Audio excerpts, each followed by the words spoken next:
सुप्रभात, good morning all of you. कैसे हैं आप लोग? तो एक बार फिर से आपका स्वागत है हमारे जय नारायण व्यास विश्वविद्यालय जोधपुर राजस्थान के अंबेडकर अध्ययन केंद्र में।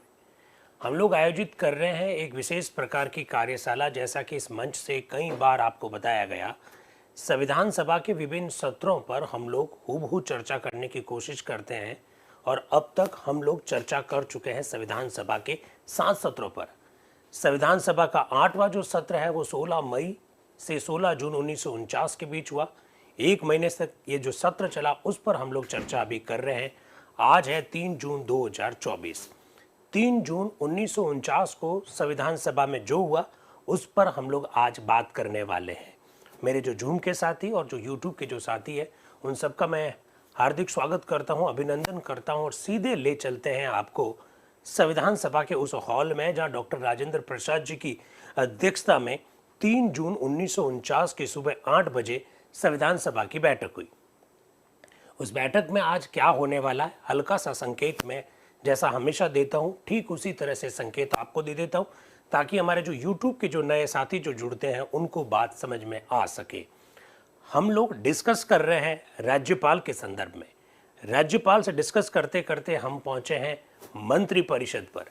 मंत्रिपरिषद किस तरह से बनेगी, क्या उनकी क्वालिफिकेशन होनी चाहिए, इन सब मुद्दों पर हम लोगों ने चर्चा की। बात अब पहुंच गई है विधानमंडल के सदस्यों के विशेषाधिकारों के बारे में। आप जानते हैं संविधान सभा का जो 7वां सत्र था उस 7वें सत्र में भी हम लोगों ने संसद के सदस्यों के जो विशेषाधिकार हैं उन पर चर्चा की थी, जिसे हम लोग भारतीय संविधान के अनुच्छेद 105 में, आज के संविधान के अनुच्छेद 105 में देखते हैं संसदीय विशेषाधिकार। अर्थात उन्हें अभिव्यक्ति की स्वतंत्रता होती है। जब वो सत्र में जाते हैं वहाँ सदन में वो बात कर सकते हैं, बोल सकते हैं। उस जो बात वहाँ पर बोली जाती है उसे किसी भी न्यायालय में चुनौती नहीं दी जाती है। इन सब बातों का उल्लेख जिस तरह से संसद के संदर्भ में अनुच्छेद 105 में, ठीक उसी प्रकार से राज्य विधानमंडल के जो सदस्य हैं, राज्य विधानमंडल के सदस्यों के क्या विशेषाधिकार होते हैं, इन मुद्दों पर आज चर्चा की जाएगी। दोस्तों, अगर आप लोगों को याद हो तो जब संसदीय विशेषाधिकारों पर जब हम लोग बात कर रहे थे तो एक बहुत चर्चा का विषय रहा था। हमने एक बात लिख दी थी कि हमारे सांसदों के वे सभी विशेषाधिकार प्राप्त होंगे जो इंग्लैंड के संविधान में इंग्लैंड की संसद के सदस्यों को दे रखे। आज इसी विषय से बात को शुरू करेंगे। बात जब शुरू होगी तो आप आगे अपेक्षा करेंगे कि इसके बाद तो फिर कोई और व्यवस्था आएगी, लेकिन मैं आपको पहले से ही बता देता हूँ इस अनुच्छेद के ठीक बाद में हम उन अनुच्छेदों पर चर्चा करेंगे जो हमने बीच में छोड़ दिए थे। आप मुझे कहेंगे ऐसे आप खुदक फुदक क्यों करते हैं, कभी ये अनुच्छेद कभी ये अनुच्छेद, ऐसा क्यों करते हैं? ऐसा मैं नहीं कर रहा हूँ, ऐसा संविधान सभा में हुआ है। तो हम तो कोशिश करते हैं कि संविधान सभा की पटरी जो बना रखी है उसी पटरी पर पीछे पीछे चलने की हम लोग कोशिश करते हैं। सुप्रीम कोर्ट पर थोड़े दिन पहले हमने चर्चा की थी। अगर आप लोगों को याद हो तो सप्ताह भर पहले ही हमने सुप्रीम कोर्ट के ढांचे पर चर्चा की थी। उस समय अगर आपको यही याद हो कि सुप्रीम कोर्ट किन किन मामलों में सुनवाई करेगा, हाई कोर्ट के द्वारा दिए गए निर्णय के संदर्भ में अपीलेंट जुरिस्डिक्शन जो सुप्रीम कोर्ट का है उस पर हम लोगों ने चर्चा नहीं की थी। वो जो अनुच्छेद छोड़ दिए थे उस समय संविधान सभा के द्वारा, वो अनुच्छेद आज आपको वापस दिखाई देंगे। और मैं तो बिल्कुल आपको स्पष्ट कहना चाहता हूं कि आज की जो अधिकांश जो कार्यवाही है संविधान सभा की वह इसी विषय पर रहने वाली है कि सुप्रीम कोर्ट के पास किस तरह से अपीलेंट जुरिस्डिक्शन प्राप्त होगा और साथ ही साथ जिसे हम लोग कैपिटल पनिशमेंट कहते हैं, डेथ सेंटेंस जिसे कहते हैं, मृत्युदंड की सजा जो दी जाती है, फांसी की जो सजा दी जाती है, इस संदर्भ में सुप्रीम कोर्ट के पास किस तरह के पावर्स है, इन विषयों पर भी आज बड़ी गंभीरता से, बड़ी विस्तृत और बड़ी गहन चर्चा होने वाली। तो एक बार फिर से मैं आप लोगों का स्वागत कर देता हूं और सीधा ले चलते हैं आपको 3 जून 1949 डॉक्टर राजेंद्र प्रसाद जी की अध्यक्षता में संविधान सभा में क्या हो रहा है, जरा देखिएगा। ये आपको 3 जून 1949 मिल रहा है भारतीय संविधान सभा के वाद विवाद की सरकारी रिपोर्ट, और सीधा डॉक्टर राजेंद्र प्रसाद और प्रातः 8 बजे आपको दोनों दिखाई दे रहे हैं। संविधान का प्रारूप अनुच्छेद 168 पर चर्चा शुरू हो रही है। टीटी कृष्णमाचारी जी क्या कह रहे हैं जरा देखिएगा। मैंने बताया टीटी कृष्णमाचारी जी प्रारूप समिति के एक बहुत महत्वपूर्ण सदस्य हैं।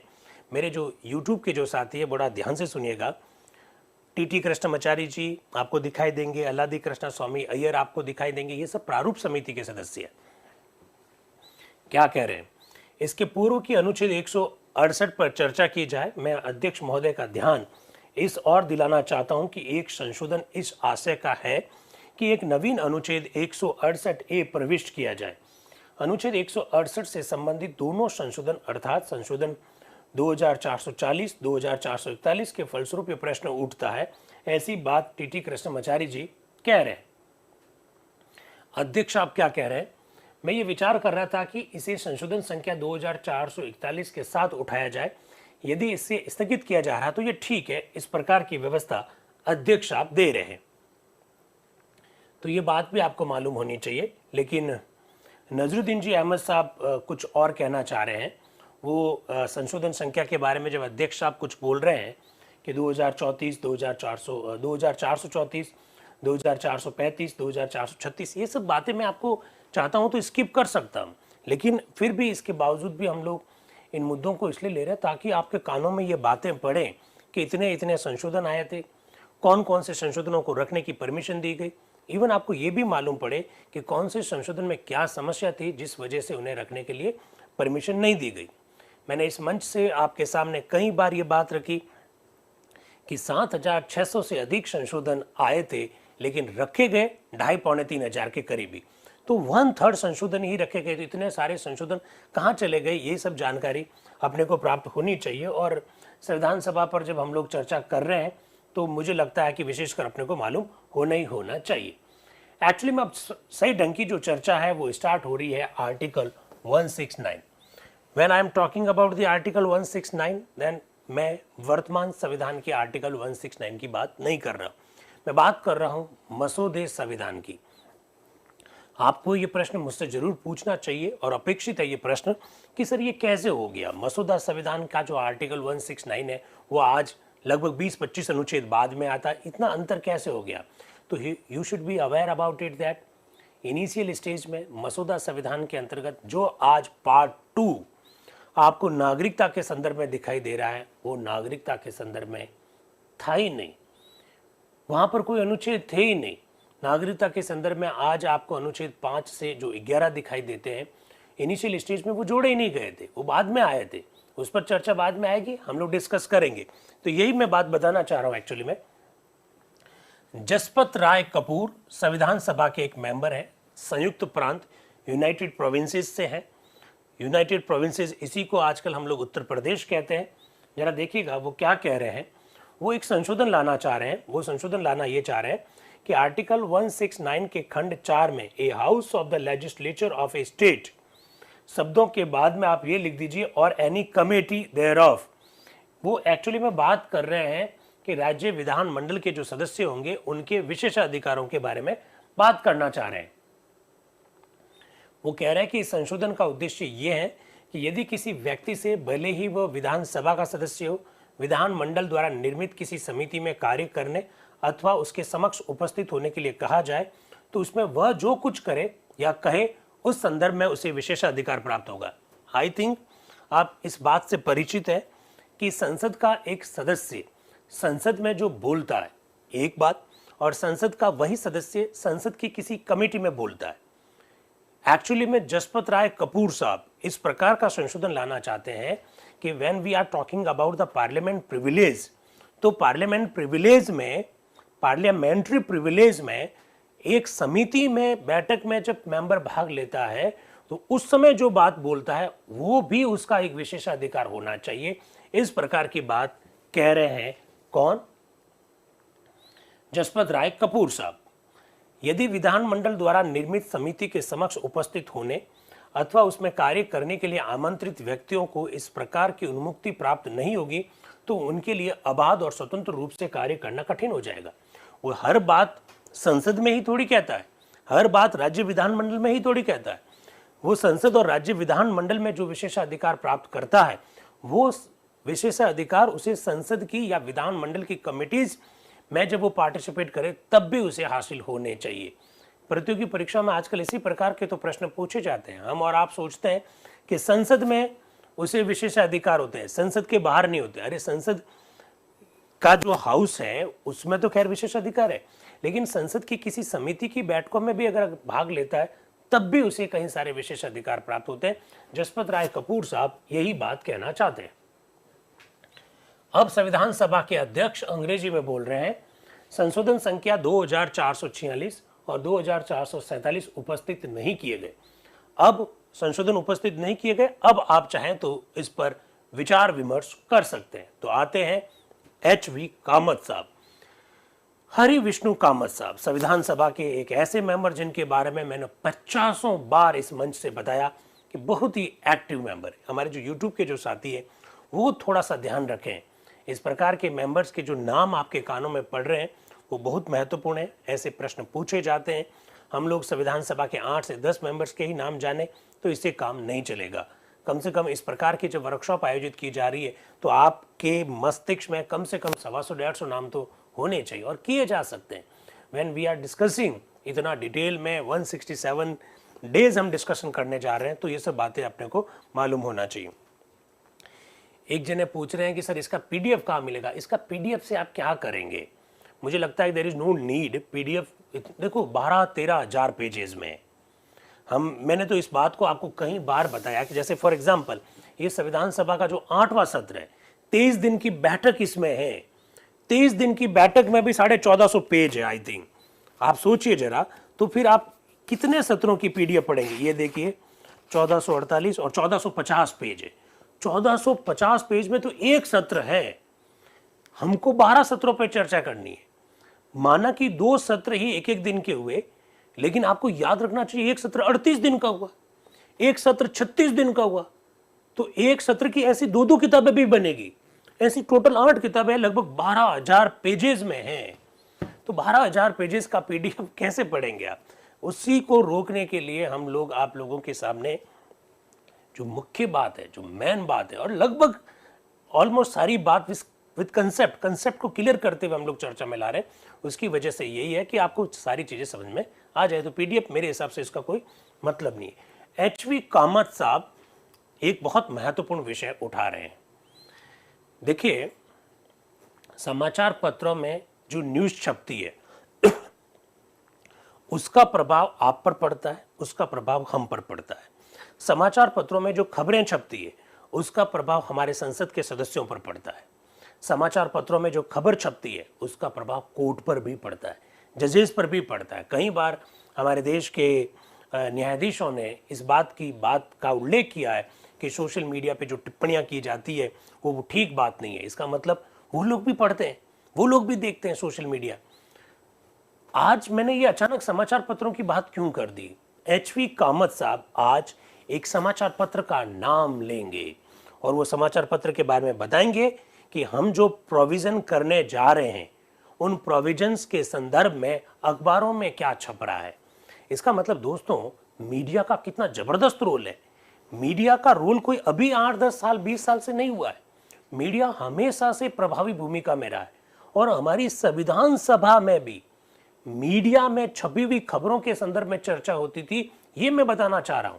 आज एच.वी. कामत साहब एक न्यूज़पेपर का नाम लेकर कहेंगे कि हम जो प्रोविजन करने जा रहे हैं उस प्रोविजन के संदर्भ में न्यूज़पेपर में क्या छपा है।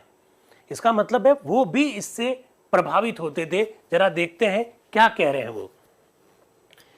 एच.वी. कामत साहब मध्य प्रांत और बरार से हैं। वो कह रहे हैं, अध्यक्ष महोदय, आपकी अनुमति से मैं इस अनुच्छेद के खंड 3 के बारे में कुछ शब्द कहना चाहता हूं। मैं उन सब बातों को नहीं दोहराना चाहता हूं जो मैंने पिछले एक अवसर पर कही। पिछला कौन सा अवसर? पिछला वो अवसर जब संसदीय विशेषाधिकारों पर जब चर्चा हुई थी तब भी मैंने वो बातें कही थी, लेकिन उन बातों को मैं अभी रिपीट नहीं करना चाह रहा हूं, ऐसा एच.वी. कामत साहब कह रहे हैं। फिर वो आगे कह रहे हैं, वो कह रहे हैं कि समाचार पत्रों में इस पर क्या क्या प्रतिक्रिया हुई, इसकी ओर मैं डॉक्टर अंबेडकर का और सभा का ध्यान आकर्षित करना चाहता हूं। मुझे इस संदर्भ में कोई संदेह नहीं है कि डॉक्टर अंबेडकर सचेत रहते हैं और प्रतिदिन कुछ समाचार पत्रों को पढ़ लेते हैं अथवा कम से कम अपने सामने पढ़वा लेते हैं। डॉक्टर अंबेडकर के बारे में ये जो बात कही है ना, इस बात से मैं आपका ध्यान आकर्षित करना चाहता हूँ।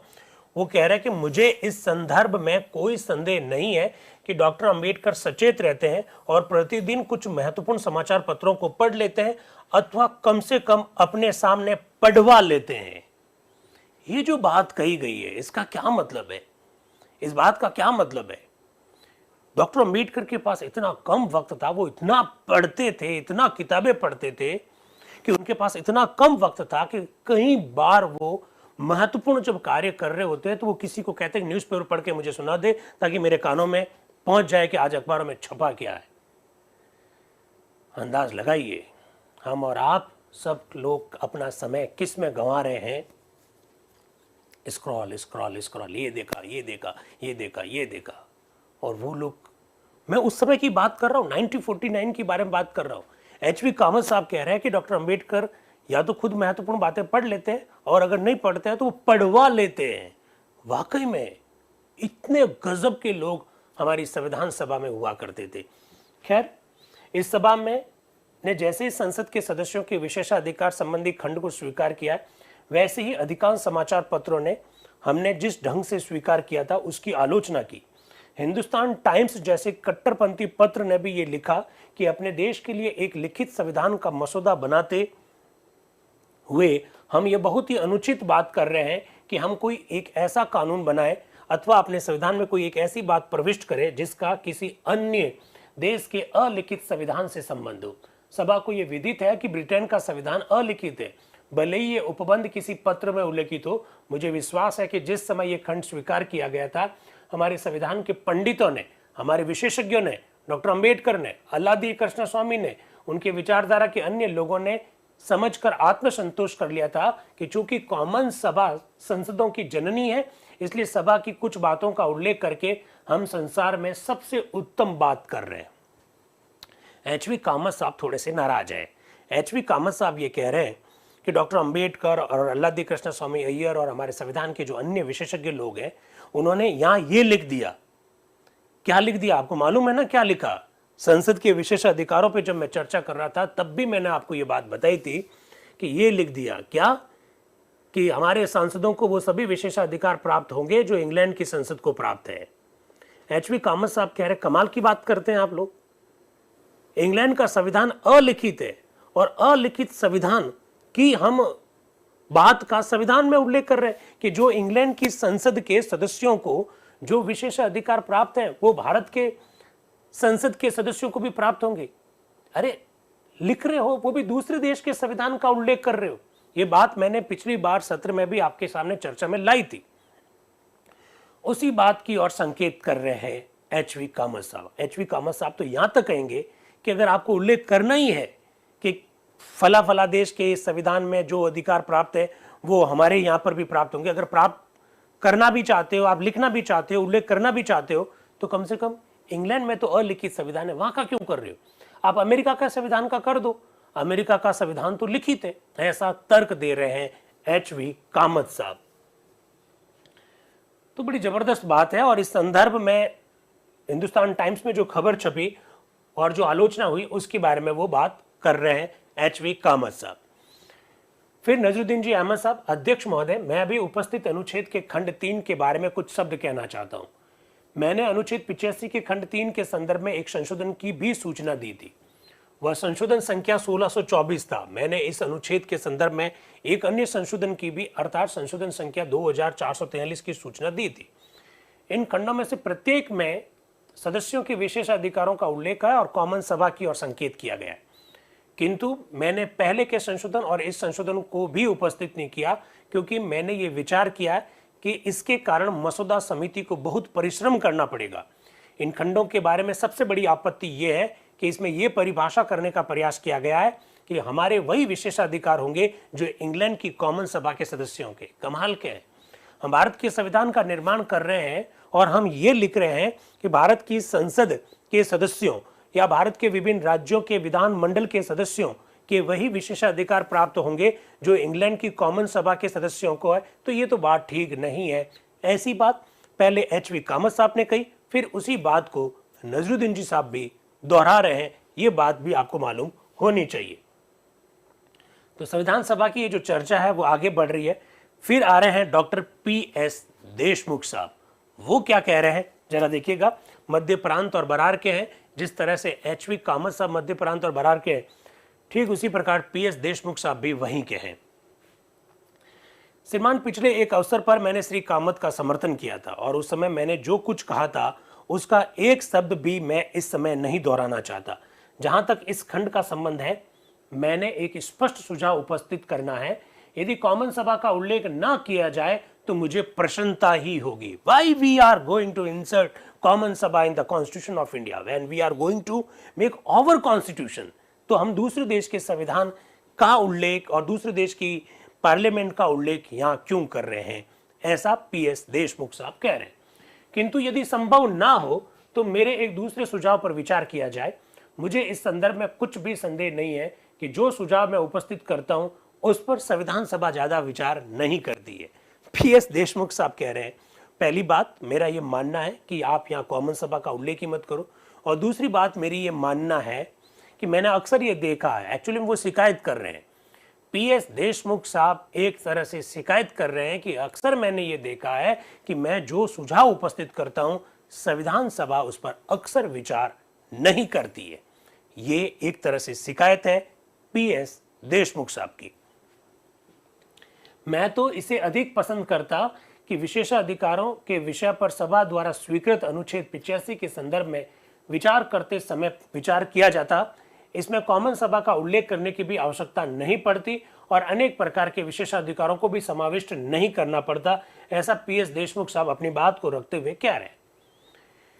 फिर आ रहे हैं ठाकुरदास भार्गव। आपको इस मंच से कई बार ठाकुरदास भार्गव के बारे में भी बताया गया। संविधान सभा के एक बड़े एक्टिव मेंबर तो खैर है ही है, अक्सर संविधान सभा में हिंदुस्तानी भाषा में बोलते हैं, लेकिन जब कभी वो अंग्रेजी भाषा में बोलेंगे तब एक स्टार बना आएगा। आज पंडित ठाकुरदास भार्गव अंग्रेजी में बोल रहे हैं, स्टार बना हुआ है, उसका ट्रांसलेशन आपके सामने पेश किया जा रहा है। ठाकुरदास भार्गव वही ठाकुरदास भार्गव है जो कवि टाइप के व्यक्ति थे, और संविधान सभा की जब प्रस्तावना जब स्वीकृत की जाएगी तो इन्हीं ठाकुरदास भार्गव के द्वारा ये कहा जाएगा, एक कवि की भांति कहा जाएगा कि मुझे तो लगता है कि ये प्रस्तावना जो है ये संविधान का गहना है, ये संविधान का आभूषण है। ये वही ठाकुरदास भार्गव है जो ये कहेंगे कि most precious part of the constitution is preamble. Bharat के संविधान का सबसे महत्वपूर्ण भाग अगर कोई है तो वो प्रस्तावना है। ठाकुरदास भार्गव, इन्हीं पर हम चर्चा कर रहे हैं। क्या कह रहे हैं श्रीमान? अनुच्छेद 169 के संदर्भ में मैंने एक संशोधन की 2444 की सूचना दी थी, किंतु मैंने इसे उपस्थित करना उचित नहीं समझा। मुझे खेद है कि हमारी इस सभा की साधारणतया ये प्रवृत्ति रही है कि पेचीदे प्रश्नों को टाल दिया जाए। इस खंड के संदर्भ में मेरा यह विचार है कि पार्लियामेंट की कॉमन सभा के सदस्यों के विशेषाधिकारों और उन्मुक्तियों का उल्लेख अनुचित है। ठाकुरदास भार्गव, एच वी कामत साहब, पीएस देशमुख साहब, सब लोग ये कह रहे हैं कि आप उल्लेख मत करो दूसरे देश के संविधान का। आप सीधा सीधा जोड़ो ना। मैं आपसे एक प्रश्न पूछता हूं, अब मुझे मालूम नहीं है कि आप कितने इसके प्रति अवेयर है या नहीं है। क्या भारत के संविधान में फॉर एग्जाम्पल अनुच्छेद 105 में संसद के सदस्यों के विशेषाधिकारों का जो उल्लेख है, क्या उसमें ये आज लिखा हुआ है क्या कि हमारे सांसदों को वही विशेषाधिकार प्राप्त होंगे जो इंग्लैंड की कॉमन सभा को है? ऐसा लिखा हुआ है क्या? नहीं है। बिल्कुल सही बात है, नहीं है। उसी पर चर्चा कर रहे हैं। इसका मतलब यह है कि मसौदा समिति ने जो संविधान बनाया था उसमें ये लिखा हुआ था, लेकिन वो जब संविधान सभा में भारी विरोध हुआ, एच वी कामत साहब, ठाकुरदास भार्गव, पीएस देशमुख साहब सब ये कह रहे हैं अरे क्यों उल्लेख कर रहे हो, तब हमने हटा दिया। अभी देखेंगे क्या होता है। तो ठाकुरदास भार्गव भी इसका विरोध कर रहे हैं, ये भी अपने को मालूम होना चाहिए। अब खुद डॉक्टर बी आर अम्बेडकर आ रहे हैं, बॉम्बे से संविधान सभा के मेंबर हैं। क्या बोल रहे हैं जरा देखिएगा। श्रीमान, कुछ ही समय पूर्व जब हम संसद के विशेषाधिकारों पर विचार विमर्श कर रहे थे तो इस विषय के संदर्भ में काफी विवाद और वाद विवाद हुआ था। मैंने यह सोचा था कि चूंकि यह सभा संसद के विशेषाधिकारों और उन्मुक्तियों के संदर्भ में एक अनुच्छेद को स्वीकार कर चुकी है, तो जो अनुच्छेद हम पेश कर रहे हैं उसमें किसी भी प्रकार का विवाद नहीं होगा, क्योंकि मिलता जुलता है।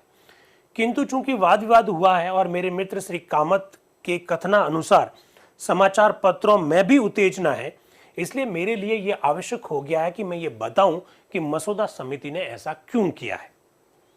विशेषतया इसलिए भी जबकि पिछली बार जब वाद विवाद हुआ था तो स्थिति स्पष्ट करने के लिए मैं नहीं बोला था। डॉक्टर अंबेडकर एक बात कह रहे हैं, वो ये कह रहे हैं कि मैं तो ये सोच रहा था कि जब इसी प्रकार का एक अनुच्छेद हमने संसद के संदर्भ में पारित किया था तो मुझे लगा कि उस समय जो वाद विवाद हुआ और जो तर्क वितर्क हुए वो इनफ है, क्योंकि उसी से रिलेटेड अब अनुच्छेद है, तो वापस डिस्कशन करने की कोई आवश्यकता नहीं है। लेकिन जिस तरह से एच.वी. कामत साहब ने समाचार पत्रों में हमारे बारे में जो कुछ लिखा उसका उल्लेख किया, तो मुझे लगता है कि मुझे इस बारे में बोलना चाहिए कि मैंने इस प्रकार का प्रावधान या मसौदा समिति ने इस प्रकार का प्रावधान क्यों जोड़ा। फिर डॉक्टर अंबेडकर एक बात और भी कहते हैं कि चूंकि उस समय मैंने इसका कोई जवाब नहीं दिया तो मुझे लगता है कि अब सही वक्त है कि मुझे इसका जवाब देना चाहिए। क्या कह रहे हैं? वो कह रहे हैं डॉक्टर अंबेडकर, मैं ये कह नहीं सकता कि कितने सदस्य समझते हैं कि विशेषाधिकारों का वास्तव में क्या अर्थ है। पहली बात ये कह रहे हैं कि मुझे मालूम नहीं है कि हमारे संविधान सभा में कितने मेंबर ऐसे हैं जो इस बात का मतलब जानते हैं कि विशेषाधिकार होते क्या हैं। हमने जिन विशेषाधिकारों की कल्पना की है उनको दो भिन्न भागों में विभाजित किया जा सकता है। पहले तो ऐसे विशेषाधिकार जो सदस्यों को व्यक्तिगत रूप से प्राप्त है, जैसे भाषण स्वतंत्रता का अधिकार और कर्तव्य पालन में बंदी होने से उन्मुक्ति, किंतु विशेषाधिकारों के अंतर्गत केवल इतना ही नहीं आता। बड़ी गजब की बात डॉक्टर बी.आर. अंबेडकर ने कही यहाँ पर। हम लोग भी जब भी क्लासेस में डिस्कस करते हैं, विद्यार्थियों से विचार विमर्श करते हैं या किसी व्याख्यान में जब जाने का जब मौका मिलता है तो हम एक शब्द का प्रयोग करते हैं, संसदीय विशेषाधिकार, और भारतीय संविधान के अनुच्छेद 105 में उल्लेखित है।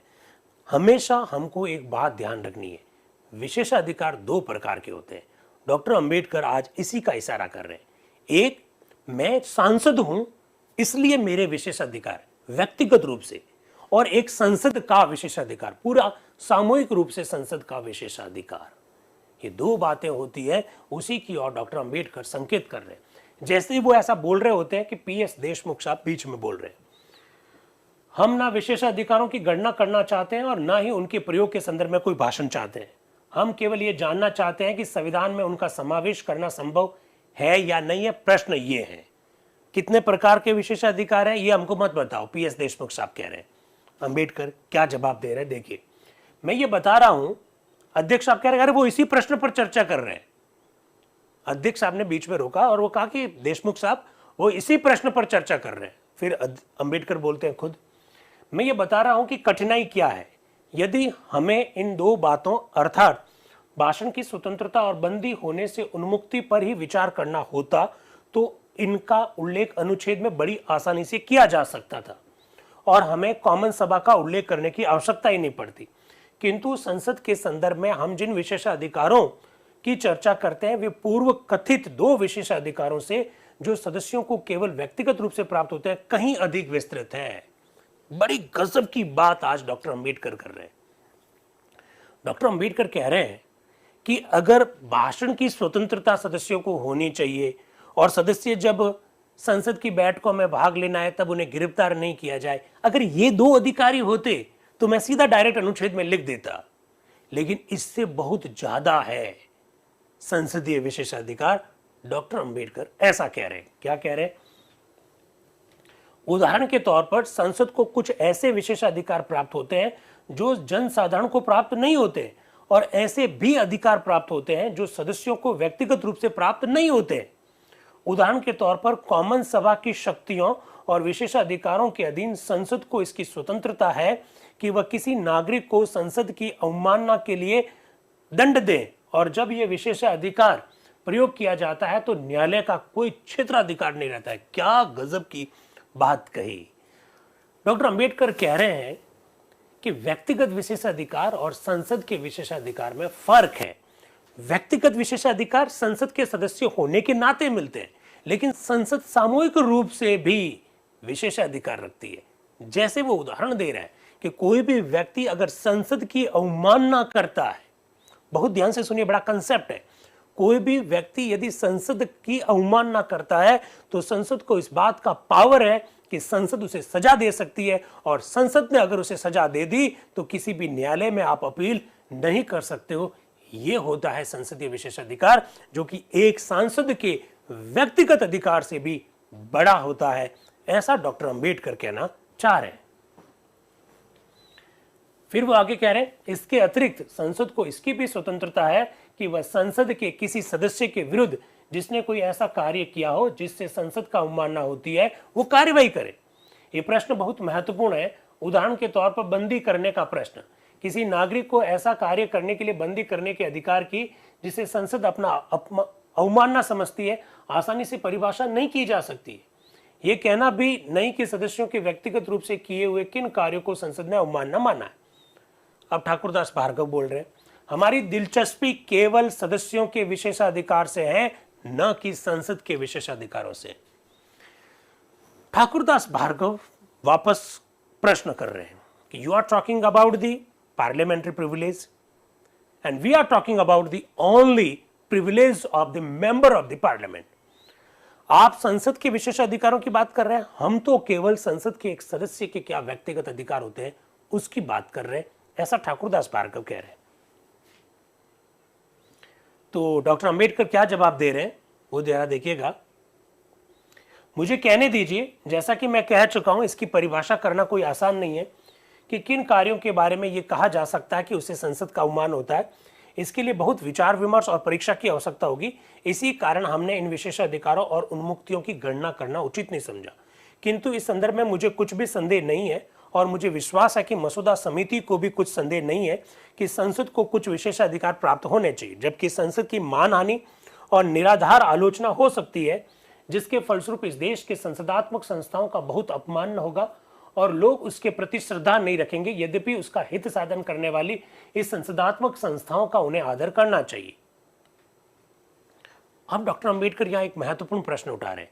वो कह रहे हैं, इंडिविजुअल के क्या राइट्स है एक सांसद के रूप में, उसको तो हम परिभाषित कर सकते हैं, लेकिन एक संसद को कब दर्द होगा, एक संसद की इंसल्ट कब होगी, एक संसद का अपमान कब होगा, वो हम अंदाज नहीं लगा सकते। इसलिए हमने लिख दिया कि संसद के सभी वो विशेषाधिकार वही है जो इंग्लैंड की कॉमन सभा को है। डॉक्टर अंबेडकर अपना जो मसौदा जो रखा है उसको, आलोचना जो हो रही है उसका जवाब देते हुए ये सारी बातें रख रहे हैं। फिर वो आगे कह रहे हैं, मेरे विचार से यदि ये प्रस्ताव स्वीकार कर लिया जाता है कि संसद के विशेषाधिकारों के अधिनियम में ही गणना होनी चाहिए, तो हमें 3 मार्ग का अनुसरण करना होगा। एक तो उन्हें संविधान में समाविष्ट करना होगा, अर्थात संसद के और उसके सदस्यों के विशेषाधिकारों और उन्मुक्तियों का विस्तृत विवरण देना होगा। डॉक्टर अंबेडकर कह रहे हैं कि अगर आप ये चाह रहे हो कि हम भाई कॉमन सभा का उल्लेख नहीं करें, दुनिया के किसी अन्य देश के संविधान का उल्लेख नहीं करें, तो एक फिर हमारे सामने 3 मार्ग आते हैं। एक मार्ग तो आएगा कि हम जितने भी अधिकार हो सकते हैं उसका सबका उल्लेख संविधान में कर दे। फिर डॉक्टर अंबेडकर खुद कह रहे हैं कि इससे हमको बहुत विस्तृत विवरण देना होगा कि संसद को कौन कौन से विशेष अधिकार प्राप्त है। फिर वो एक उल्लेख कर रहे हैं कि मैंने एक पुस्तक पढ़ी है। डॉक्टर अंबेडकर एक पुस्तक का उल्लेख कर रहे हैं। पुस्तक लिखी है मे ने, नाम है मे, एरिक्सन मे। जो लोग पॉलिटिकल साइंस पढ़ाते हैं वो इस बात को जानते होंगे, मे का नाम सुना होगा। किताब का नाम है पार्लियामेंट्री प्रैक्टिसेस। ये जो पुस्तक है, ऐसा डॉक्टर अंबेडकर कह रहे हैं कि इस किताब का कोई मुकाबला नहीं है। इस किताब में बहुत विस्तार से बताया गया है कि पार्लियामेंट में किस तरह से प्रैक्टिसेस होती है, और इस किताब का कोई तोड़ नहीं है। क्या कह रहे हैं वो जरा देखिएगा। मैंने मे की पार्लियामेंट्री प्रैक्टिस के बारे में जानकारी प्राप्त करने का मैंने मे की पार्लियामेंट्री की अनुक्रमणिका को पढ़ा है, और उसमें देखा कि अनुक्रमणिका के 8 या 9 स्तंभ में संसद के विशेषाधिकारों और उन्मुक्तियों का ही विवरण है। इसलिए यदि आप मे की जो इन्होंने कॉन्सेप्ट जो दिया है संसद के विशेषाधिकारों और अनुमुक्तियों के संदर्भ में, उसको अगर आप प्रविष्ट करना चाहते हैं तो मुझे इस संदर्भ में कुछ भी संदेह नहीं है कि हमें विशेषाधिकारों और उन्मुक्तियों के संदर्भ में संविधान में 20-25 पेज जोड़ने पड़ेंगे। डॉक्टर अंबेडकर कह रहे हैं कि मैंने पार्लियामेंट्री प्रैक्टिस जो किताब है वो मे ने जो लिखी है उसको देखा है, और उस किताब में जो विशेषाधिकार और जो मुक्तियां दे रखी है, अगर उन सब का उल्लेख अगर हम यहां पर करें तो मुझे लगता है कि 20 से 25 नए पेज हमको भारत के संविधान में जोड़ने पड़ेंगे। आगे वो कह रहे हैं, मैं ये नहीं कह सकता कि सभा के माननीय सदस्य संसद के विशेषाधिकारों और उन्मुक्तियों के संदर्भ में 20 अथवा 25 पेज का एक वृहत विवरण को स्थान देना चाहेंगे अथवा नहीं। इस कारण से हमने इस मार्ग का अनुसरण नहीं किया। और वो दूसरा कौन सा मार्ग है उसकी ओर संकेत कर रहे हैं। दूसरा मार्ग यह है कि ये शब्द रखे जा सकते थे, जैसा कि संविधान के कई स्थलों पर रखे गए हैं कि इस विशेष विषय के संदर्भ में संसद उपबंध कर सकती है, और जब तक वह उपबंध नहीं करेगी तब तक वर्तमान स्थिति बनी रहेगी। अब डॉक्टर अंबेडकर कह रहे हैं कि भाई इस संदर्भ में एक दूसरा मार्ग और हो सकता है। हम कहीं लिख दें एक लाइन कि संसद को विशेष अधिकार प्राप्त होंगे, और कौन से विशेष अधिकार प्राप्त होंगे, it will be decided by the parliament. यह संसद के द्वारा तय किया जाएगा। डॉक्टर अंबेडकर कह रहे हैं कि दूसरा मार्ग यह हो सकता है। फिर वो आगे क्या कह रहे हैं, हम इस मार्ग का अनुसरण कर सकते थे। हम ये कह सकते हैं कि संसद सदस्यों की तिथि सभा के विशेषाधिकारों उन्मुक्तियों की परिभाषा कर सकती है, और जब तक ये परिभाषा नहीं की जाए ये विशेषाधिकार जारी रहेंगे जो अभी है। ऐसा डॉक्टर अंबेडकर कह रहे हैं। फिर वो आगे कह रहे हैं कि हमारे लिए केवल एक ही मार्ग रह गया है और उसी का हमने अनुसरण किया है। अब हमारे पास तीसरा मार्ग जो है वो रहा और उसका हमने अनुसरण कर ही दिया है, हमने लिख दिया ये ऐसी बात। जब डॉक्टर अंबेडकर अपना उद्बोधन दे रहे होते हैं तो पीएस देशमुख साहब बीच में एक प्रश्न पूछते हैं, अरे साहब ठीक बातें हैं सब आपकी, अच्छी बातें हैं, पर मेरे संशोधन का क्या हुआ, मैंने जो सुझाव रखा उसका क्या हुआ? क्योंकि मेरी तो शिकायत ही ये है कि मेरे संशोधनों पर अक्सर संविधान सभा विचार विमर्श नहीं करती है, मेरे सुझावों पर अक्सर संविधान सभा विचार विमर्श नहीं करती है। क्या कह रहे हैं अंबेडकर? जैसा कि मैं बता चुका हूं, यदि आप सभी विशेषाधिकारों और उन्मुक्तियों का निश्चयात्मक रूप से विस्तृत विवरण देना चाहते हैं तो कम से कम 25 पृष्ठ लगाने होंगे। अब पीएस देशमुख साहब की बात का जवाब दे रहे, अरे भाई अगर आप चाहते हैं कि विशेषाधिकारों का उल्लेख संविधान में किया जाए तो इसके लिए आपको 25 पेज जोड़ने होंगे। अध्यक्ष आप क्या बोल रहे हैं? डॉक्टर देशमुख का सुझाव यह था कि इस अनुच्छेद में, जो कि राज्यों के विधानमंडलों के संदर्भ में है, हम केवल ये क्या शब्द रख सकते हैं। अब वो पीएस देशमुख साहब का एक्चुअली में सुझाव ये था कि हम राज्यों के विधानमंडल के संदर्भ में क्या ये लिख दें क्या कि राज्य के विधानमंडल के सदस्यों को वही विशेषाधिकार प्राप्त होंगे जो संसद के सदस्यों को प्राप्त होते हैं। तब डॉक्टर अंबेडकर क्या कह रहे हैं, यह सुझाव केवल मसौदे की शुद्धि के संदर्भ में है। उदाहरणतः यह कहा जा सकता है कि राज्य के विधानमंडलों के संदर्भ में हम जिन अनुच्छेदों को स्वीकार कर रहे हैं उनमें से अधिकांश उन्हीं अनुच्छेदों के समान है जिनको हमने संसद के संदर्भ में स्वीकार कर लिया। हम ये भी कह सकते हैं कि कई अन्य विषय के संदर्भ में राज्य के विधानमंडलों पर भी वही उपबंध प्रयुक्त होंगे, किंतु चूंकि हमने अन्यंत्र इस मार्ग का अनुसरण नहीं किया इसलिए केवल इस विषय पर इसे स्वीकार करना अनुपयुक्त होगा। चलिए मैं आपसे एक प्रश्न पूछता हूं। पीएस देशमुख साहब कह रहे हैं कि भाई अंबेडकर साहब ने हमको ये बताया कि हम अगर संसद के सदस्यों की या विधानमंडल के सदस्यों की विशेष अधिकारों का अगर यहाँ उल्लेख करें तो 20-25 पेज आपको एक्स्ट्रा लगाना पड़ेंगे। तो पीएस देशमुख साहब कह रहे हैं, मैं कब कह रहा हूँ कि यहाँ ये उल्लेख करो, मैं तो खाली इतना कह रहा हूँ कि आप इतना लिख दो। क्या लिख दो कि राज्य विधानमंडल के सदस्यों के वे ही विशेषाधिकार प्राप्त होंगे जो संसद के सदस्यों को विशेषाधिकार के रूप में प्राप्त होते हैं। एक लाइन जोड़ दीजिए ना, अब आपको तो इतना सारा लिखने की जरूरत ही नहीं पड़ेगी। तो डॉक्टर अंबेडकर ने इस बात को भी स्वीकार नहीं किया। मुझे कोई बता सकता है क्या कि डॉक्टर अंबेडकर ने ऐसा क्यों स्वीकार नहीं किया? हालांकि मैं बोल तो चुका हूं, डॉक्टर अंबेडकर ने इस बात को स्वीकार क्यों नहीं किया, ऐसा मैं पूछना चाह रहा हूं। और इसके पीछे क्या तर्क दिए मैंने आपके सामने रखा भी है। वो तर्क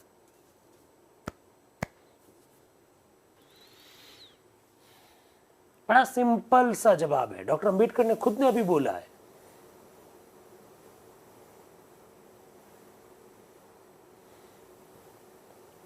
जवाब ये है 20 पेजेस। अरे 20 पेजेस की बात तो खत्म हो गई, अभी एक लाइन ही लोडनी है।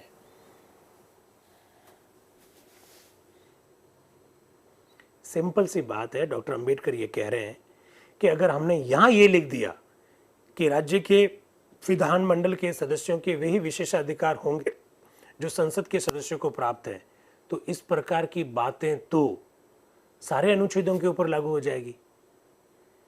वहां प्रधानमंत्री है तो यहाँ मुख्यमंत्री है, वहां राष्ट्रपति है तो यहाँ राज्यपाल है, वहां संसद है तो यहाँ राज्य का विधानमंडल है। तो फिर आप सब जगह ये लिख दो ना फिर कि राज्यपाल के मुख्यमंत्री के संदर्भ में वही अधिकार प्राप्त होंगे जो राष्ट्रपति के प्रधानमंत्री के संदर्भ में प्राप्त है।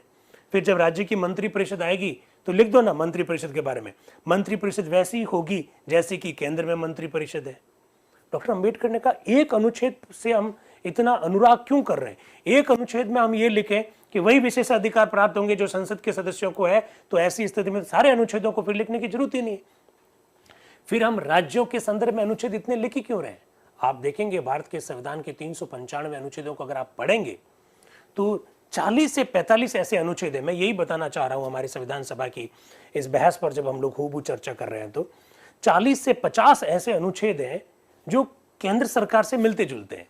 फॉर एग्जाम्पल आप देखिए, आप भारतीय संविधान का एक अनुच्छेद देखते हैं, अनुच्छेद 52, क्या लिखा हुआ है? There shall be a president of the India. अनुच्छेद 153 में क्या लिखा? There shall be a governor of the state, राज्य का एक गवर्नर होगा। अनुच्छेद 53 में क्या लिखा हुआ है कि राज्य की संघ सरकार की कार्यपालिका संबंधी शक्तियां राष्ट्रपति के पास होगी। और इधर 154 में क्या लिखा हुआ है? राज्य की कार्यपालिका संबंधी शक्तियां राज्यपाल के पास होगी। फिर हमने ये लिखा कि राष्ट्रपति को सहायता देने के लिए एक मंत्रिपरिषद होगी जिसका हेड प्रधानमंत्री होगा। फिर हम एक अनुच्छेद में इधर क्या लिखते हैं कि राज्यपाल की सहायता और सलाह देने के लिए एक मंत्रिपरिषद होगी जिसका हेड मुख्यमंत्री होगा।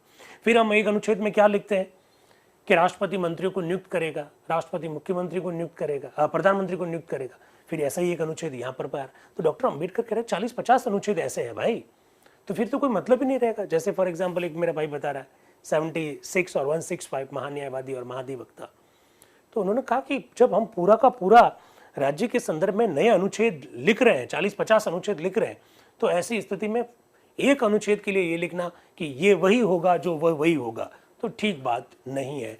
ऐसा डॉक्टर अंबेडकर ने तर्क दिया।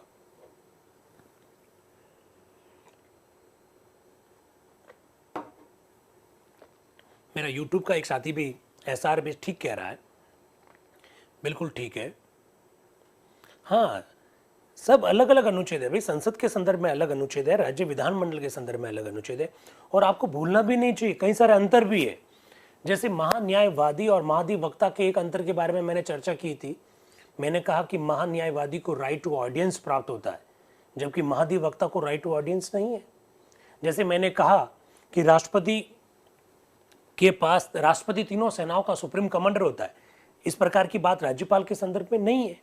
जैसे कि हमने कहा कि राज्यपाल के पास वह विवेकीय शक्ति होगी, राष्ट्रपति के पास वह विवेकीय शक्तियां होने का उल्लेख नहीं है।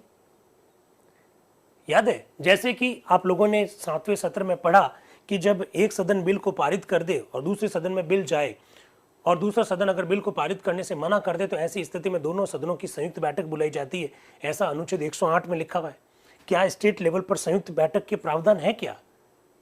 We don't have any type of the mechanism at the state level for the joint sitting of the legislature. हमारे यहाँ पर नहीं है व्यवस्था। तो कई सारे अंतर है, तो इनको अंतर को स्पष्ट करने के लिए ये सब अनुच्छेद अलग से लिखने बहुत जरूरी है। यही तो खूबसूरती है एक एक अनुच्छेद के पढ़ने की। हमारे संविधान सभा के जो मेंबर्स थे उन्होंने बहुत सोच समझ कर इस प्रकार के शब्द लिखे हैं और इस प्रकार के अनुच्छेद जोड़े हैं। खैर, तो डॉक्टर अंबेडकर जिस अनुच्छेद को रखवाना चाह रहे थे वो अनुच्छेद स्वीकार हो जाएगा संविधान सभा के द्वारा। चलिए, तो इस प्रकार से ये अनुच्छेद आ गया, संविधान का पार्ट बन गया। आपके सामने मैंने रख ही दिया इस अनुच्छेद को। लेकिन आप देखेंगे कि आज के दिन भारत के संविधान में इस प्रकार के कोई प्रावधान आपको देखने को नहीं मिलेंगे। ठीक है, और इसका मतलब ये हुआ कि जो मसौदा अभी पारित किया जा रहा है उसमें चेंजेस भी आएंगे। इसका मतलब यही होता है। क्या चूक रहा हूं मैं? एक अनुच्छेद बीच में गड़बड़ हो गया।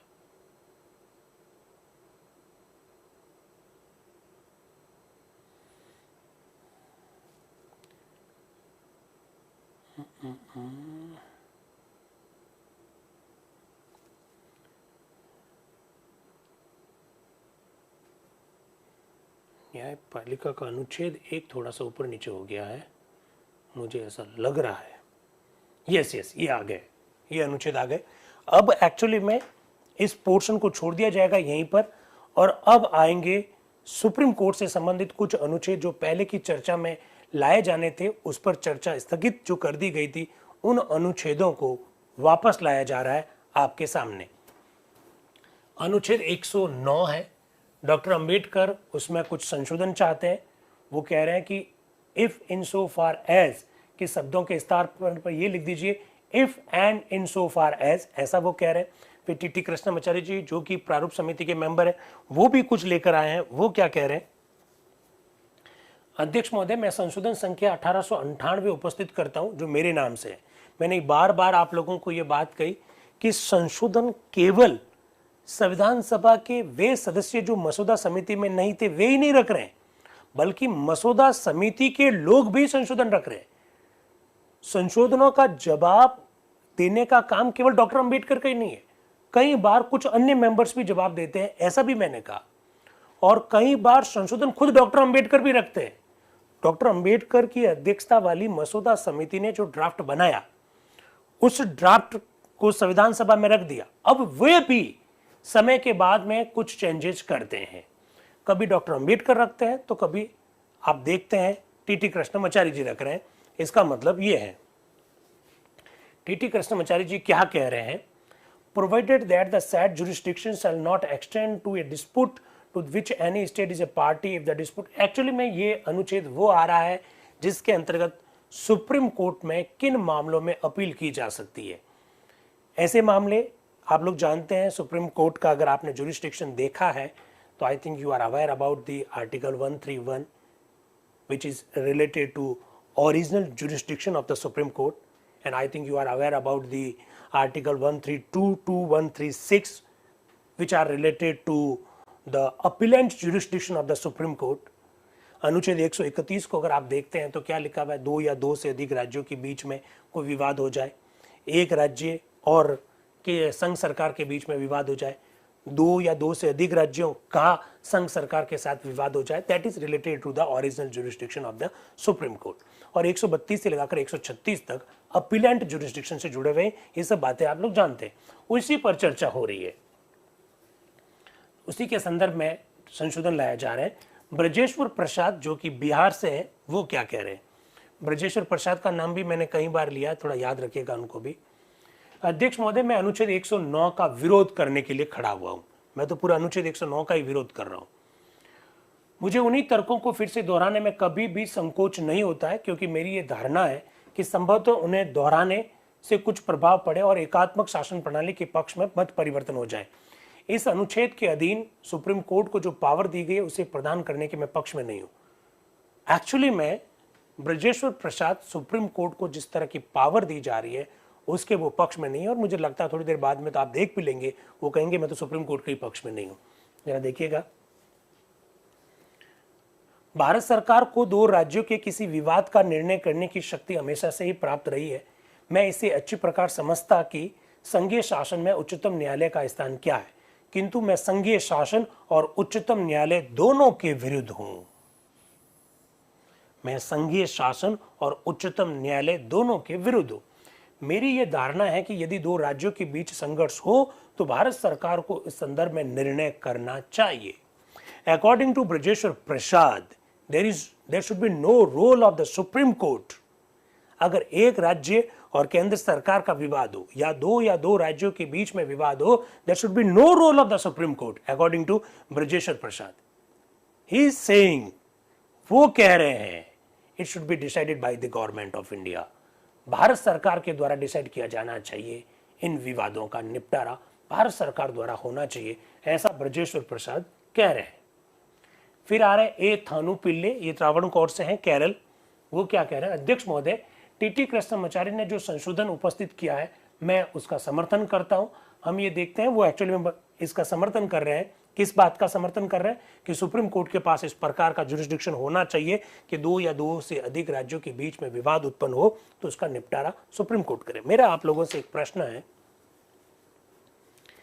ब्रजेश्वर प्रसाद जी कह रहे हैं कि दो या दो से अधिक राज्यों के बीच विवाद हो तो इसका समाधान केंद्र सरकार को करना चाहिए। टीटी कृष्णमाचार्य जी सुप्रीम कोर्ट को इस बात का पावर दे रहे हैं। ये पावर हमने सुप्रीम कोर्ट को क्यों दिया? ये पावर अगर केंद्र सरकार के पास रहता तो अच्छा नहीं होता क्या? मेरा ये प्रश्न है।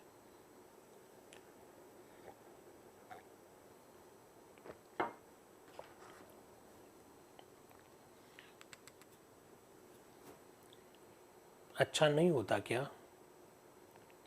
अरे केंद्र सरकार खुद एक पार्टी है भाई, केंद्र सरकार खुद एक पार्टी है, और अगर खुद एक पार्टी को ही जज बना दिया जाए, आप और हमारे बीच में झगड़ा है समझ लीजिए, और इस समस्या का समाधान करने की जिम्मेदारी अगर आपकी है, तो मैं सोच सकता हूं कि मेरे साथ कितना न्याय होगा।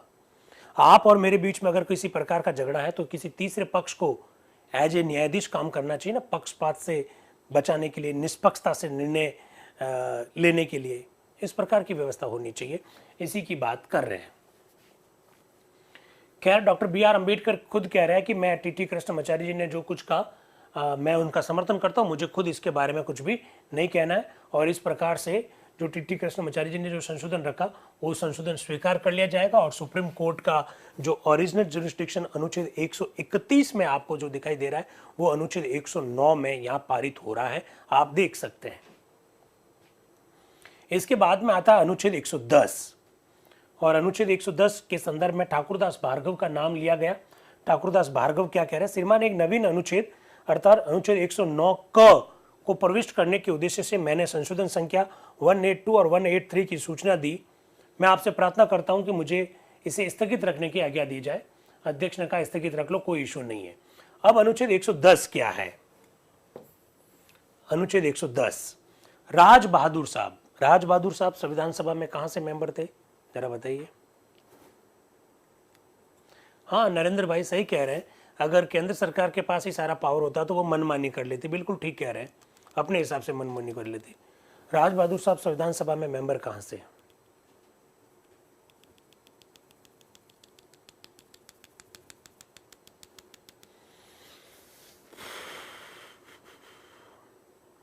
ये हालात है, ये आंसर्स है। राज बहादुर साहब राजस्थान से संविधान सभा में मेंबर है।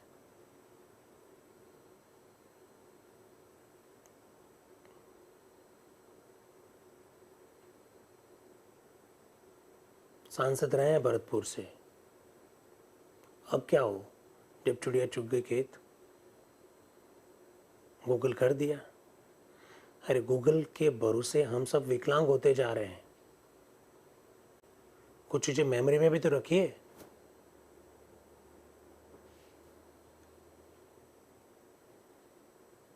राजस्थान के तो कम से कम मेंबर्स के नाम अपने को याद रहने चाहिए। हम संघर्ष कर रहे हैं इस प्रकार का कि आपको नाम रह जाए 150 पौने 200 याद, और आप संघर्ष इस बात का कर रहे हैं कि चाहे आप कुछ भी कर लो हम तो याद नहीं रखेंगे।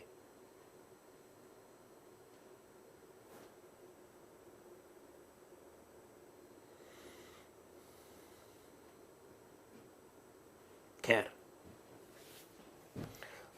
राज बहादुर साहब यहां देख लिया संयुक्त राज्य, ठोक दिया संयुक्त राज्य। अरे संयुक्त राज्य मतलब क्या? संयुक्त राज्य हमारा राजस्थान का भरतपुर।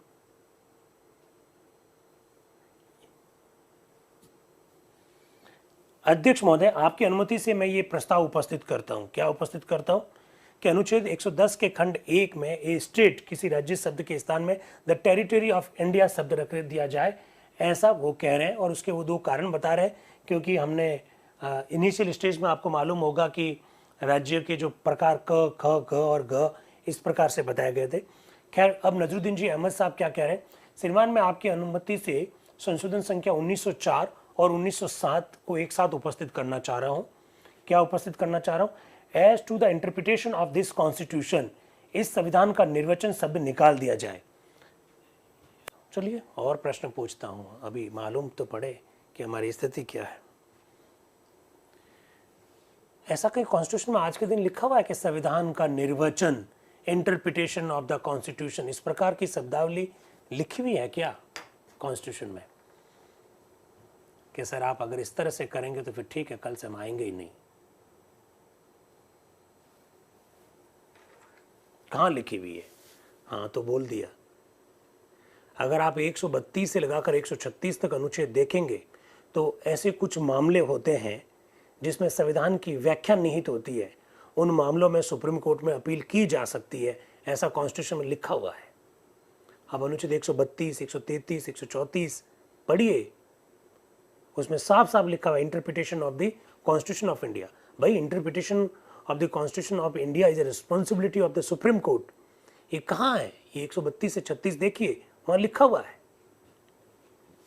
तो नजरुद्दीन जी अहमद साहब कह रहे हैं कि as to the interpretation of this constitution, इस प्रकार की शब्दावली हटा दीजिए, वो ऐसा चाह रहे हैं। और वैसे आप जानते हैं ये नजरुद्दीन जी अहमद साहब का जो सुझाव है, संशोधन जो है वो स्वीकार नहीं किया जाएगा। तो ये बातें भी अपने को मालूम होनी चाहिए, और ये सब महत्वपूर्ण बातें हैं भाई, ऐसे काम थोड़ी चलेगा। अब डॉक्टर बी.आर. अम्बेडकर साहब का भी एक संशोधन है, वो देखिए। वो कह रहे हैं कि भाई अनुच्छेद 110, जिसे हम आजकल 132 के रूप में जानते हैं, उसकी बात चल रही है। Not only on the ground that any such question as aforesaid has been wrongly decided, but also, इन शब्दों की जगह पर आप लिख दीजिए on the ground that any question as aforesaid has been wrongly decided and with the leave of the supreme court, इस प्रकार की शब्दावली जोड़ दी जाए, ऐसा डॉक्टर अंबेडकर संशोधन ला रहे हैं। इसके बाद में आ रहे अल्लादी कृष्णा स्वामी अय्यर। अल्लादी कृष्णा स्वामी अय्यर आप जानते हैं प्रारूप समिति के एक बहुत महत्वपूर्ण सदस्य हैं। और मैं आपको एक और बात बहुत महत्वपूर्ण बताना चाहता हूं, उस समय देश के माने हुए वकील, माने हुए कानून के जानकार अल्लादी कृष्णा स्वामी अय्यर। आप कभी सोचिए, संविधान सभा के हमारे ये जो मेंबर्स हैं, ये कोई सामान्य मेंबर नहीं है। अभी थोड़ी देर में बख्शी टेकचंद जी का नाम आएगा, हाई कोर्ट में जज रहे हुए हैं। कल्पना कीजिए, जो अंग्रेजों के समय जो फेडरल कोर्ट हुआ करता था, उस फेडरल कोर्ट में जज रहे हुए एम.आर. जयकर साहब। एम.आर. जयकर साहब was the chief justice in the federal court. वहां से लोग संविधान सभा में मेंबर थे। अल्लादी कृष्णा स्वामी अय्यर क्या बोल रहे, गजब के जानकार थे कॉन्स्टिट्यूशन के। अध्यक्ष महोदय, मिस्टर नजरुद्दीन अहमद ने जो विचार प्रकट किए, उनमें कुछ के संदर्भ में मैं कुछ बातें कहना चाहता हूं। वो इंटरप्रिटेशन ऑफ द कॉन्स्टिट्यूशन की शब्दावली को जो हटाने की जो बात कह रहे हैं, उसके वो खिलाफ में बोल रहे हैं, कोई इस प्रकार की बात यहां नहीं जोड़ी जा सकती है। फिर रोहिणी कुमार चौधरी जी आए हैं, जो कि आसाम से हैं। वो क्या कह रहे हैं? श्रीमान, मुझे आशा है कि मैं ऐसे क्षेत्र में प्रवेश नहीं कर रहा हूं जिससे देवदूतों को भी भय होता है। मैं जिस अनुच्छेद पे चर्चा करने जा रहा हूं, उस अनुच्छेद से तो देवदूत भी डरते हैं। एक्चुअली में सुप्रीम कोर्ट के जुरिस्डिक्शन के संदर्भ में अनुच्छेद पे चर्चा चल रही है। रोहिणी कुमार चौधरी जी इस प्रकार की बात बोल रहे हैं, किंतु अपने माननीय मित्र नजरुद्दीन जी अहमद के भाषण से मुझे भ्रम हो गया, और वो मेरे माननीय मित्र डॉक्टर अंबेडकर के संशोधन से और भी बढ़ गया। मैं ये सीधा साधा सवाल पूछना चाहता हूं कि क्या अब पहले के समान दांडिक मामले में सिद्ध दोष किसी व्यक्ति को उच्चतम न्यायालय में अपील करने, पुनर्विचार करने अथवा इसी प्रकार की कोई बात करवाने का अधिकार प्राप्त होगा या नहीं? मेरे विचार से इस सभा में जो सदस्य वकील है, उनको अच्छी प्रकार स्मरण होगा कि कम से कम 2 महत्वपूर्ण मामलों में अभियुक्त अंत में मृत्यु दंड से मुक्त हो गए। एक्चुअली में अगर आप लोग भारतीय संविधान का अनुच्छेद 133 और 134 देखेंगे तो आप ये देखेंगे कि सुप्रीम कोर्ट में किन मामलों में अपील की जा सकती है। क्रिमिनल मामले, ऐसे क्रिमिनल मामले जिसमें हाई कोर्ट ने किसी व्यक्ति को मृत्युदंड की सजा सुना दी है, तो ऐसी स्थिति में आप सुप्रीम कोर्ट में अपील कर सकते हैं। इस प्रकार के अनुच्छेद पे चर्चा चल रही है और रोहिणी कुमार चौधरी जी इसी के संदर्भ में कुछ प्रश्न पूछ रहे हैं। मैं ये जानना चाहता हूं कि अनुच्छेद 110, 111, 112 आदि के उपबंधों में उच्चतम न्यायालय से इस प्रकार का उपचार कराने की व्यवस्था है या नहीं, जिसे आज हम लोग 132, 133, 134 के नाम से जानते हैं, उनके बारे में वो चर्चा कर रहे हैं। श्रीमान, हम ये देखते हैं कि किसी मामले में संवैधानिक प्रश्न अंतर्ग्रस्त होने पर ही हमें प्रमाण पत्र प्राप्त हो सकता है। ये प्रमाण पत्र शब्द क्या है भाई? जिस प्रमाण पत्र के लिए आप रोजाना फीडबैक का लिंक पूछते हैं, उसी प्रमाण पत्र की बात चल रही है, या कुछ और प्रमाण पत्र की बात चल रही है?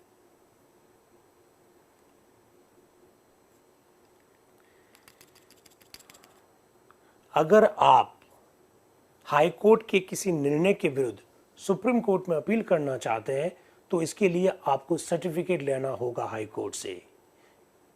Are you getting my point? ये उसी की बात कर रहे हैं रोहिणी कुमार चौधरी जी। वो कह रहे हैं कि भाई संविधान का कोई प्रश्न है तब तो आपको प्रमाण पत्र प्राप्त हो जाएगा, लेकिन बाकी वाले मामले में प्रमाण पत्र प्राप्त करना बड़ा मुश्किल काम है। अपील तभी की जा सकती है जब यह प्रमाणित हो जाए कि संबंधित विषय संविधान का है और उसके उपरांत ही आज्ञा मिलने पर अन्य प्रश्नों को उठाया जा सकता है। मूल अनुच्छेद के अधीन यह दिखाया जा सके कि संविधान का अतिक्रमण हुआ है और उच्च न्यायालय तथा उच्चतम न्यायालय से इस आधार पर प्रमाण पत्र मिल सके तो अपील की जा सकती है। अब वो कह रहे अब पहली ही मंजिल पर दरवाजा बंद कर दिया गया है।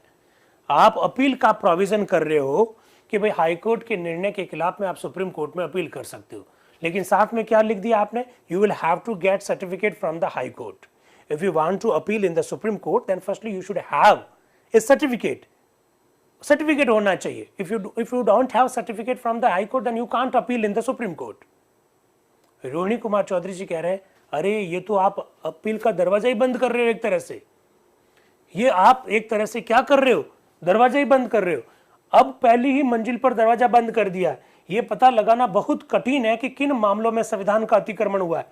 जब संविधान के उपबंधों के विरुद्ध कोई विधि अथवा अध्यादेश स्वीकार किया गया तभी हम ये जान सकते हैं कि संविधान का अतिक्रमण हुआ है, किंतु अधिकतर मामलों में इस संदर्भ में इस प्रकार की शिकायत नहीं की जा सकेगी। तब क्या स्थिति में, ऐसी स्थिति में किसी ऐसे व्यक्ति के लिए जिसे मृत्युदंड का निर्णय सुनाया गया यह संभव होगा कि वह किसी बहाने में सुप्रीम कोर्ट में अपील कर सके? अगर आप इस तरह का प्रोविजन कर दोगे कि सुप्रीम कोर्ट में जाना है तो हाई कोर्ट से सर्टिफिकेट लाना होगा, तो रोहिणी कुमार चौधरी जी कह रहे एक तरह से तो आप सुप्रीम कोर्ट का दरवाजा बंद कर रहे हो।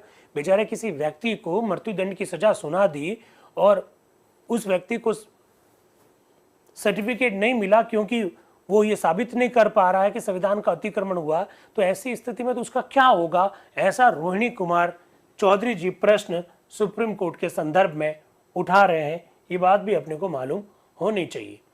अब ठाकुरदास भार्गव साहब क्या कह रहे हैं? श्रीमान मिस्टर नजरुद्दीन के समान मुझे भी ये शिकायत है कि उच्चतम न्यायालय के संदर्भ में जो उपबंध रखे गए वे इतने पेचीदे हैं कि उन्हें मेरे जैसे साधारण बुद्धि का मनुष्य नहीं समझ सकता। जो संशोधन उपस्थित किए गए वे इतने स्पष्ट नहीं है कि वे संविधान के निर्माताओं के आशय को पूर्णतः व्यक्त कर सके। ऐसा ठाकुरदास भार्गव जी अपनी बात को रखते हुए कह रहे हैं।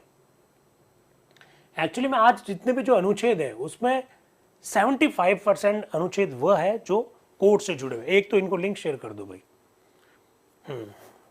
लिंक शेयर कर दो। कृष्णचंद्र शर्मा जी आ रहे हैं, वो क्या कह रहे हैं? संयुक्त प्रांत से हैं।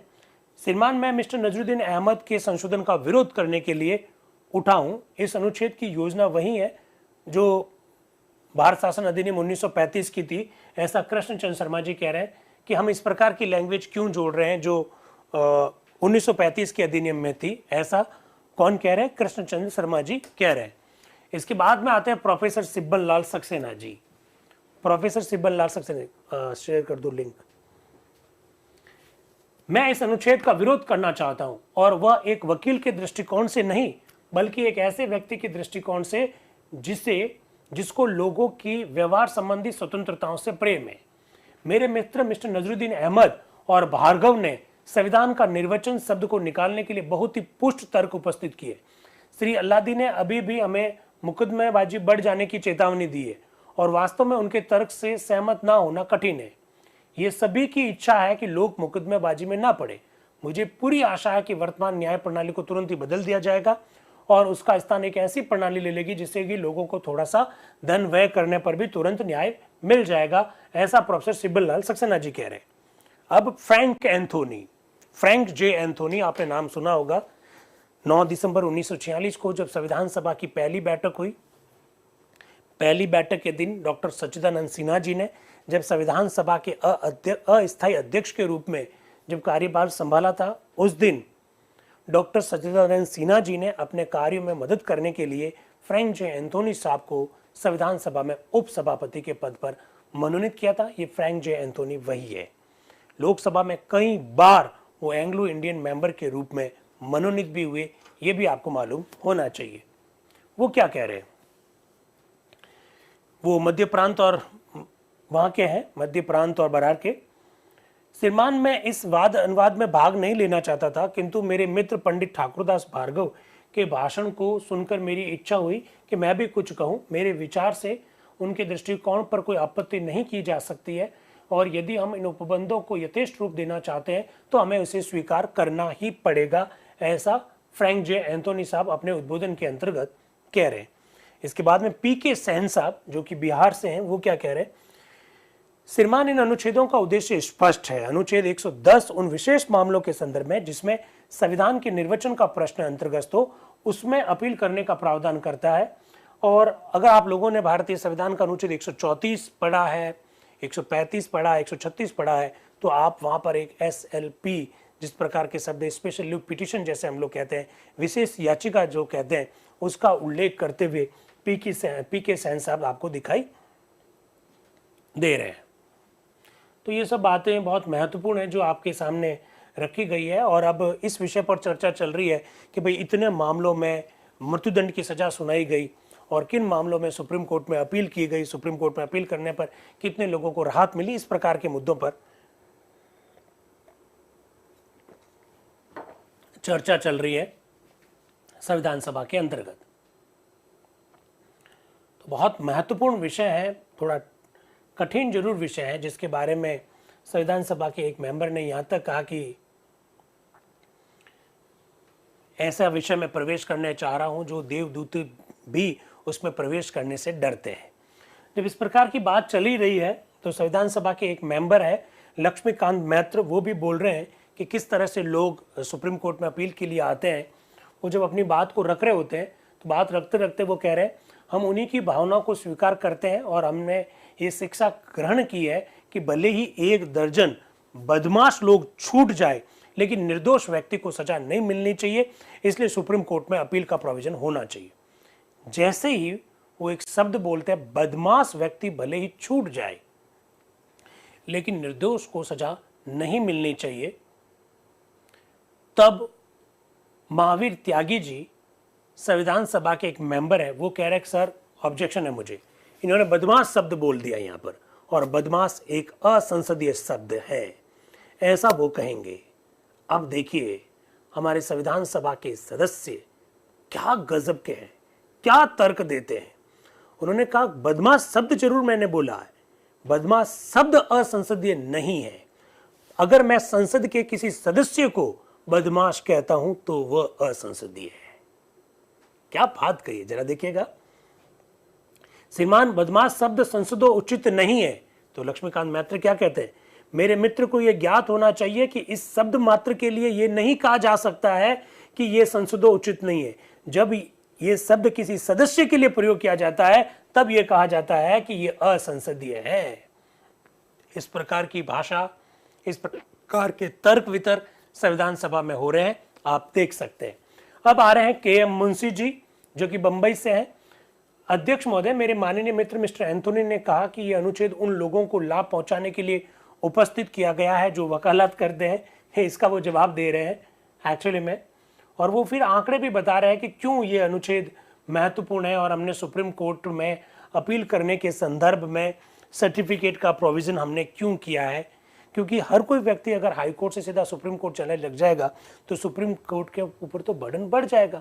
That's why we have a provision related to the certificate. If you have certificate from the High Court, then you can appeal in the Supreme Court. ये हमने प्रोविजन किया है ताकि फिल्टर हो जाए मामले, ऐसा वो कहना चाह रहे हैं। अब आ रहे डॉक्टर बख्शी टेकचंद, ये खुद हाई कोर्ट के जज रह चुके हैं। जरा देखिएगा, इस लंबे वाद विवाद को देखते हुए मैं सभा के विचारार्थ कुछ बातें उपस्थित करना चाहता हूं। मैं आदरपूर्वक ये निवेदन करना चाहता हूं कि इस प्रश्न के 3 अंग हैं और उन्हें स्पष्ट रूप से पृथक करना चाहिए था तथा उन पर यथोचित समय समय पर अलग अलग विचार होना चाहिए था। अनुच्छेद 110, जिसके संदर्भ में नजरुद्दीन अहमद ने कहा कि इंटरप्रिटेशन ऑफ द कॉन्स्टिट्यूशन जैसी शब्दावली हटा दीजिए। ऐसे मामलों में अपील का पूर्ण अधिकार दिया गया है, चाहे वे मामले व्यवहारिक विषय हो या चाहे चाहे वो दीवानी हो चाहे वो क्रिमिनल हो। ये एक बहुत बहुमूल्य अधिकार है और इसका संविधान में समावेश होना चाहिए, किंतु साथ ही ये भी शर्त रखी जानी चाहिए कि उच्च न्यायालय ये प्रमाणित करे कि ये विधि प्रश्न अंतर्गत है और ये सारवान प्रश्न है। ये इस प्रकार की आप लैंग्वेज अगर अभी संविधान के अनुच्छेद को देखोगे तो आपको मिल जाएगी। इसलिए सभा से मेरा ये निवेदन है कि डॉक्टर अंबेडकर ने जिस शाब्दिक परिवर्तन का सुझाव रखा है उसको स्थान देकर इस अनुच्छेद 110 को स्वीकार कर लेना चाहिए, ऐसा वो कह रहे हैं। एक्चुअली में देखिए, सुप्रीम कोर्ट में अपील करने का अधिकार सबको होना चाहिए, सुप्रीम कोर्ट में न्याय प्राप्त करने का सभी को अधिकार होना चाहिए। लेकिन आप जानते हैं कि सुप्रीम कोर्ट तो देश का एक ही कोर्ट होता है और हाई कोर्ट्स इतने सारे हैं। अगर हाई कोर्ट के हर निर्णय के खिलाफ में आप सुप्रीम कोर्ट में अपील करने जाएंगे तो आपको लगता नहीं है क्या कि इससे दो घाटे होंगे। एक घाटा हाई कोर्ट के जजमेंट, जैसा मेरा एक भाई कह रहा है, हाई कोर्ट के जजमेंट की वैल्यू खत्म हो जाएगी, और दूसरा सुप्रीम कोर्ट में बाढ़ आ जाएगी। किसकी? इस प्रकार के मामलों की। तो हमने अगर एक कंडीशन रखी है कि अगर आप अपील करना चाहते हो, एक ऐसा मामला है जिसमें वाकई में लगता है कि ये सारवान मामला है या फिर संविधान का इंटरप्रिटेशन से संबंधित मामला है, तो उस मामले में अपील करिए ना, कौन रोक रहा है? आपको बताना तो पड़ेगा कि किस तरह से संविधान का उल्लंघन हुआ। और दूसरा, अगर हमने ये प्रोविजन किया है कि अगर आप सुप्रीम कोर्ट में अपील करना चाहते हो तो आपके पास हाई कोर्ट का सर्टिफिकेट होना चाहिए, तो दिक्कत क्या है? ऐसा बख्शी टेकचंद जी कह रहे हैं, क्योंकि बख्शी टेकचंद जी खुद हाई कोर्ट में जज रह चुके। तो वही बात है कि जिन लोगों ने उस दर्द को समझा है, उस दर्द की अनुभूति को तो वही जानते हैं। तो ये सब बातें भी अपने को मालूम होनी चाहिए कि किस तरह से बातें हुई। जब बख्शी टेकचंद जी अपनी बात कह रहे होते हैं कि डॉक्टर अंबेडकर कह रहे हैं कि मुझे ऐसा लगता है कि वाद विवाद चर्चा करते करते कहीं और दिशा में चला गया है, हमारा खाली मामला इतना है जो नजरुद्दीन जी अहमद साहब ने जो संशोधन रखा उसके संदर्भ में है। तो नजरुद्दीन जी अहमद खुद कह रहे हैं कि मुझे विश्वास है कि मेरा तर्क ठीक है। तो डॉक्टर अंबेडकर कह रहे हैं कि प्रमाण पत्र का प्रश्न नहीं उठता है। नजरुद्दीन जी कह रहे हैं कि कल आप उसे निकाल देना चाहते थे। तो डॉक्टर अंबेडकर कह रहे हैं मेरे विचार से मेरे माननीय मित्र नजरुद्दीन अहमद उच्चतम न्यायालय विषयक इन अनुच्छेदों की योजना को शायद समझ ही नहीं पाए हैं, ऐसा वो कहना चाह रहे हैं। और बिल्कुल ठीक बात दिखाई देती है कि सर्टिफिकेट अगर हो या फिर संविधान के इंटरप्रिटेशन से संबंधित मामला हो, तो इस प्रकार की बातें रखने में कोई इशू नहीं है। अब डॉक्टर अंबेडकर जब अपनी बात को रख रहे होते हैं तो देखिए, कभी कभी जब इतना फास्ट बोलते हैं तो कभी कभी स्किप हो जाता है, कभी कभी कोई शब्द निकल जाता है। तो डॉक्टर अंबेडकर ऐसा ही कुछ बात कह रहे होते हैं तो वो एक शब्द बोलते हैं, बड़ा ध्यान से सुनिएगा, डॉक्टर अंबेडकर की बात कर रहा हूं। मैंने ये देखा है कि आपराधिक वकीलों की ये एक प्रबल धारणा है कि एक उपबंध इस आशय का होना चाहिए। अब उन्होंने बोला आपराधिक वकील, तो लक्ष्मीकांत मैत्र कह रहे नहीं, आपराधिक वकील नहीं, अपराध वेता वकील, यानी जो क्रिमिनल मामलों के जो एक्सपर्ट होते हैं वो बोलिए, क्रिमिनल वकील नहीं, क्रिमिनल मामलों के एक्सपर्ट वकील। क्रिमिनल वकील मतलब वकील क्रिमिनल है, इससे इस तरह का अंदाज लग जाएगा। तो डॉक्टर अंबेडकर कह रहे अरे मुझे खेद है, आई एम वेरी सॉरी, मैं अपराध वेता वकीलों की ये प्रबल धारणा है, इस प्रकार की शब्दावली का प्रयोग वो करते हैं। और आखिर में वोटिंग हुई संविधान सभा में कि बोली करो। नजरुद्दीन जी अहमद कह रहे हैं कि इस अनुच्छेद से इंटरप्रिटेशन ऑफ द कॉन्स्टिट्यूशन जैसी शब्दावली हटा दो ताकि कोई भी व्यक्ति सुप्रीम कोर्ट में अपील कर सके। उसके ऊपर वोटिंग हुई और वो संशोधन क्या हो जाएगा, गिर जाएगा, और जो नया अनुच्छेद जिस तरह से जोड़ना चाहता है डॉक्टर अंबेडकर, वो अनुच्छेद जुड़ जाएगा। ये बात भी अपने को मालूम होनी चाहिए। तो इस तरह से संविधान सभा में आज जो चर्चा है वो आगे बढ़ रही है और मुझे लगता है कि आपको चीज़ें मोटी मोटी जो बातें हैं वो समझ में आई गई होगी कि किस तरह से निर्णय हो रहे हैं संविधान सभा में। अब डॉक्टर अंबेडकर अनुच्छेद 111 में कुछ संशोधन चाह रहे हैं। वो क्या कह रहे हैं डॉक्टर अंबेडकर? श्रीमान मैं ये प्रस्ताव उपस्थित करता हूं कि अनुच्छेद 111 के खंड 1 में निम्न परंतुक जोड़ दिया जाए। ये 20,000 वाली बात जो पूछ रहे हैं मेरे भाई, वो ऐसे मामले जिनमें अपील करने की बात होगी, इस तरह की बातें पूछी जा रही है। तो डॉक्टर अंबेडकर किस प्रकार की बात जोड़ रहे हैं? Provided that no appeal shall lie in the supreme court from the judgment, decree और ऑर्डर ऑफ वन जज ऑफ ए हाई कोर्ट और ऑफ वन जज of a division court thereof or two of more judges of High Court or Division Court constituted by two or more judges of the High Courts where such judges are equally divided in opinion and do not amount in number of majority of the whole of the judges of the High Court at the time being। इस प्रकार की शब्दावली को जुड़वाना चाहते हैं। तो अध्यक्ष आप कह रहे हैं कि इस संदर्भ में एक संशोधन है, अर्थात संशोधन संख्या 151 जो पंडित ठाकुरदास भार्गव के नाम है। ठाकुरदास भार्गव को वो कह रहे हैं कि क्या आप उसे उपस्थित करना चाहते हैं?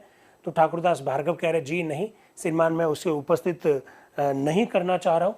फिर इसके बाद में अध्यक्ष आप कह रहे हैं ठीक है, अब हम समाप्त करते हैं और ये सभा सोमवार के 8 बजे तक के लिए स्थगित कर दी गई। इसके पश्चात सभा सोमवार 6 जून 1949 की सुबह 8 बजे तक के लिए स्थगित हो गई। यानी आज 3 जून 1949 की जो चर्चा है वो हमने की। आज 3 जून 1949 के हिसाब से वार शुक्रवार है, हमारे यहाँ पर सोमवार है। 4 जून को वहाँ शनिवार है, कोई मीटिंग नहीं है। 5 जून को वहाँ रविवार है, कोई मीटिंग नहीं है। 6 जून 1949 को वहाँ मंडे है, 2 दिन के अवकाश के बाद फिर मीटिंग होगी 6 जून 1949 को। अब तक हम कितनी चर्चा कर चुके हैं वो मैं बता देना चाहता हूँ। अब तक हमारी जो चर्चा है वो 15 दिन की चर्चा हो गई है। 5 दिन पहले, फिर 5 दिन, फिर 5 दिन, टोटल हमारी चर्चा जो है वो 23 दिन की होनी है। मेरे हिसाब से आपको बातें समझ में आ रही होगी। 2 दिन के अवकाश के बाद 6 जून 2024 को सुबह 7 बजे वापस मिलेंगे। फीडबैक लिंक आपको शेयर कर दिया गया। Thank you very much and wish all the best. Thank you.